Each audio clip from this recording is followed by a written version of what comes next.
I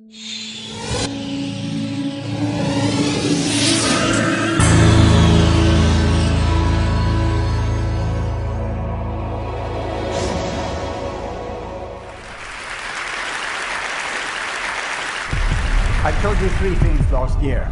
I told you that the statistics of the world is not being made properly available.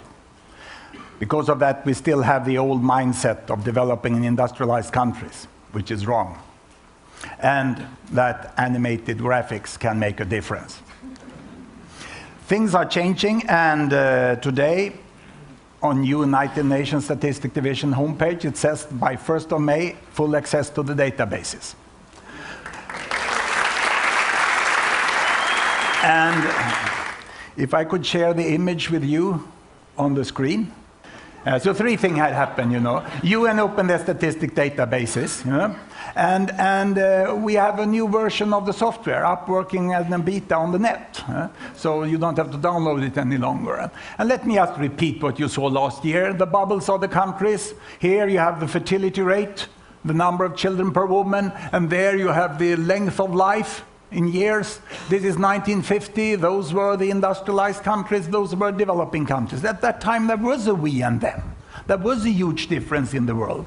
But then it changed, and it went on quite well, and this is what happens. You can see how China is the red big bubble, the blue there is India, and they go over all this when I try to be a little more serious this year and showing you how things really changed. And it's Africa which stands out as the problem down here, doesn't it? Large families still, and the HIV epidemic brought down the countries like this. This is more or less on what we saw last year, and this is how it will go on into the future. And I will talk on, is this possible? Because you see now, I presented statistics that doesn't exist. Because this is where we are. Will it be possible that this will happen? I cover my lifetime here, you know. I expect to live 100 years. And this is where we are today. Now, could we look here at, instead, the economic situation in the world? And I would like to show that against child survival. We'll swap the axis. Here you have child mortality. That is survival, 4 kids dying there, 200 dying there. And this is GDP per capita on this axis. And this was 2007.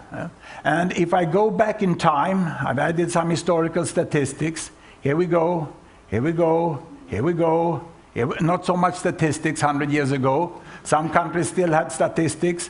We are looking down in the archive, and where we are down into 1820, there is only Austria and Sweden that can produce numbers. But they were down here. They had $1,000 per person per year, and they lost 1/5 of their kids before the first birthday. So this is what happens in the world. If we play the entire world, how they got slowly richer and richer, and they add statistics. Isn't it beautiful when they get statistics? You see the importance of that? And here, children don't live longer.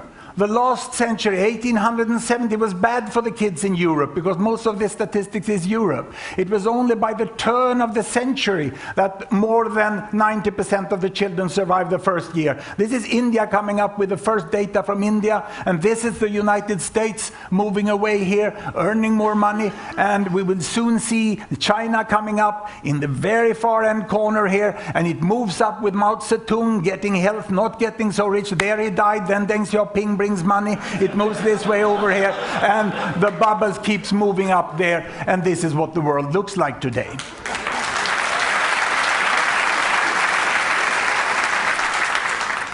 Let us have a look at the United States. We have a function here. I can tell the world, stay where you are. And I take the United States, we still want to see the background. I put them up like this, and now we go backwards. And we can see that the United States go to the right of the mainstream. They are on the money side all the time. And down in 1915, the United States was a neighbor of India, present contemporary India. That means the United States was richer, but lost more kids than India is doing today, proportionally. And look here, comparing to the Philippines of today. The Philippines of today has almost the same economy as United States during the First World War.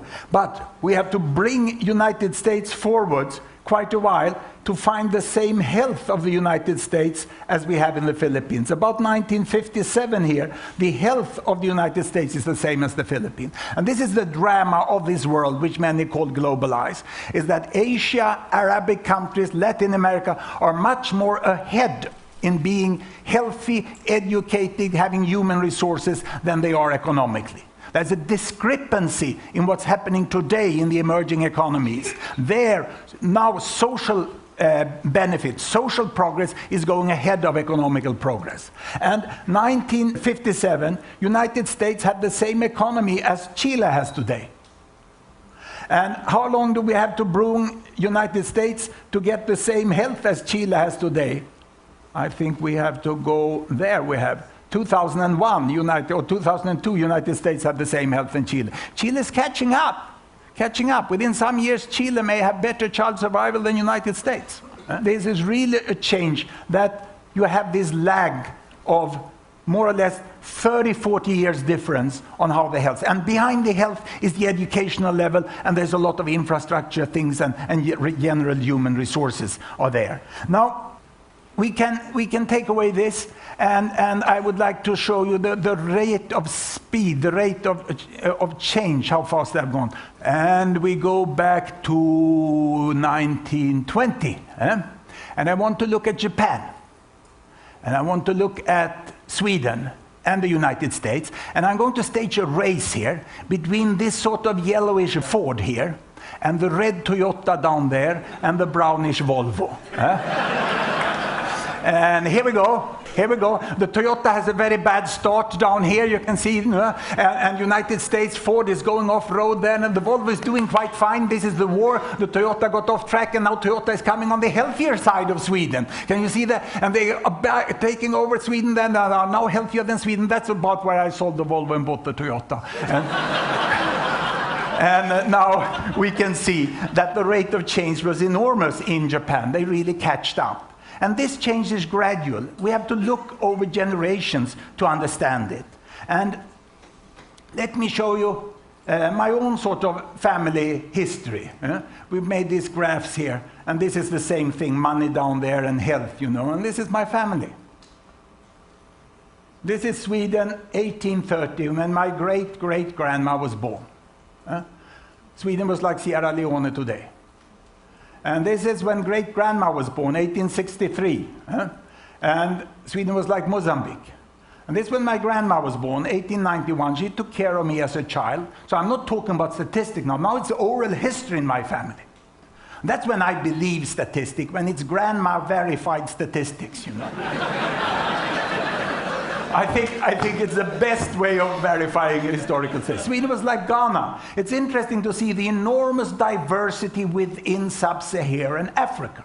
I told you last year, I'll tell you again. My mother was born in Egypt, and who am I? I'm the Mexican in the family. And my daughter, she was born in Chile, and the granddaughter was born in Singapore, now the healthiest country on this earth. It bypassed Sweden about 2 to 3 years ago with better child survival. But they're very small, they're so close to the hospital, we can never beat them out in these forests. But homage to Singapore. Singapore are the best ones.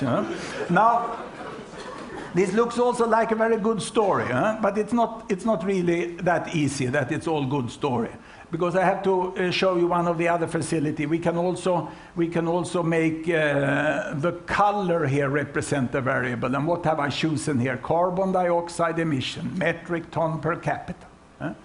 This is 1962, and United States was emitting 16 ton per person, and China was emitting 0.6, and India was emitting 0.32 ton per capita. And what happens when we moved on? Well, you see the nice story of getting richer and getting healthier, and everyone did it at the cost of emission of carbon dioxide. There is no one who has done it so far. And we don't have all the updated data any longer, because this is really hot data today. And there we are, 2001. And in the discussion I attended, with global leaders, you know. Many say now, no, the problem is that the emerging economy, they are getting out too much carbon dioxide. The Minister of the Environment of India said, well, you are the one who caused the problem. The OECD countries, the high-income countries, they were the one who caused the climate change. But we forgive you because you didn't know it. But from now on, we count per capita. From now on, we count per capita. And everyone is responsible for the capita emission. And this really shows you, we have not seen good economic and health progress anywhere in the world without destroying the climate. And this is really what has to be changed. I've been criticized of showing a too positive image of the world, but I don't think it's like this. The world is quite a messy place. This we can call Dollar Street. Everyone lives on this street here. What they earn here, what the number they live on is how much they earn per day. This family earns about $1 per day. We drive up the street here, we find a family here, which earns about $2 to $3 a day. And we drive away here, we find the first garden in the street, and they earn $10 to $50 a day. And how do they live? If we look at the bed here, we can see that they sleep on a rug on the floor. This is what poverty line is. 80% of the family income is just to cover the energy need, the food for the day. This is $2 to $5, you have a bed, and here it's a much nicer bedroom, you can see. I lectured this for IKEA, and they wanted to see the sofa immediately here. And this is the sofa, how it will emerge from there. And the interesting thing, when you go around here in the photo panorama, you see the family still sitting on the floor there. And although there is a sofa, if you watch in the kitchen, you can see that the great difference for women does not come between $1 to $10. It comes beyond here, when you really can get good working condition in the family. And if you really want to see the difference, you look at the toilet over here. This can change. This can change. These are all pictures and images from Africa, and it can become much better. We can get out of poverty. My own research has not been in IT or anything like this. I spent 20 years in interviews with African farmers, which was on the verge of famine. And this is the result of the farmers' needs researchers. The nice thing here is that you can't see who are the researchers on this picture. That's when research functions in poor societies. You must really live with the people. When you are in poverty, everything is about survival. It's about having food. And these two young farmers, they are girls now because the parents are dead in HIV and AIDS. They discuss with the trained agronomist. This is one of the best agronomists in Malawi, Jonathan Mikombira. And he's discussing about what sort of cassava they would plant, the best converter of sunshine to food that man has found. And they are very, very eagerly interested to get advice. That's to survive in poverty. That's one context. Getting out of poverty, the women told us one thing: get us technology. We hate this mortar to stand hours and hours. Get us a mill so that we can mill our flowers, then we will be able to pay for the rest ourselves. Technology will bring you out of poverty, but there's a need for a market to get away from poverty. And this woman is very happy now bringing her products to the market, but she's very thankful for the public investments in schooling so she can count and won't be cheated when she reaches the market. She wants her kid to be healthy so she can go to the market and doesn't have to stay home. And she wants the infrastructure that's nice with a paved road. That's also good with credits. Microcredits gave her the bicycle, you know, and information will tell her when to go to market with which products. You can do this. I find my experience from 20 years of Africa is that the seemingly impossible is possible. Africa has not done bad. In 50 years, they've gone from pre-medieval situation to a very decent 100 years ago Europe with a functioning national state. I would say that sub-Saharan Africa have done best in the world during the last 50 years because we don't consider where they came from. It's this stupid concept of developing countries which put us Argentina and Mozambique together 50 years ago and said that Mozambique did worse. We have to know a little more about the world. I have a neighbor who knows 200 types of wine. You know everything. You know the name of the grape, the temperature, and everything. I only know 2 types of wine, red and white. But my neighbor only knows 2 types of countries, industrialized and developing, and I know 200. I know about the small data about the. You can do that.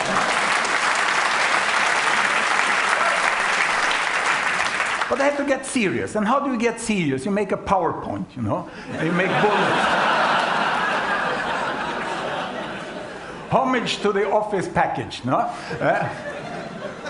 What is this? What is this? What am I telling? I'm telling you that there are many dimensions of development. Everyone wants your pet thing. If you're in the corporate sector, you love microcredits, you know. If you're fighting in non-governmental organization, you love equity between gender. Or if you're a teacher, you love UNESCO and so on. In global level, we just want our own thing. We need everything. All these things are important for development, especially when you just get out of poverty and you should go towards welfare. Now, what we need to think about is what is a goal for development and what are the means for development. Let me first grade what are the most important means. Economic growth, to me, as a public health professor, is the most important thing for development because it explains 80% of survival. Governance, to have a government that functions, that's what brought California out of the misery of 1850. It was the government which made law function finally. Education, human resources are important. Health is also important, but not that much as a mean. Environment is important. Human right is also important, but it just gets one cross. Now, what about goals? Where are we going toward? We're not interested in money. Money is not a goal. It's the best mean, but I give it 0 as a goal. Governance, well, it's fun to vote and a little thing, but it's not so much. It's not a goal. And go to school, I mean, it's not a goal. It's a mean. Health, I give 2 points. I mean, it's nice to be healthy. At my age especially, you can stand here, you're healthy. That's good. It gives 2+. Environment is very, very crucial. There's nothing for the grandkid if you don't save it. But where are the important goals? Of course, it's human rights. Human rights is the goal, but it's not that strong of a mean for achieving development. And culture. Culture is the most important thing, I would say. Because that's what brings joy to life. That's the value of living. So the seemingly impossible is possible. Even African countries can achieve this. And I've shown you the chart that the seemingly impossible is possible. And remember, please remember my main message. That is this. The seemingly impossible is possible. We can have a good world. I showed you the charts. I proved it in the PowerPoint. And I think I will convince you also by culture.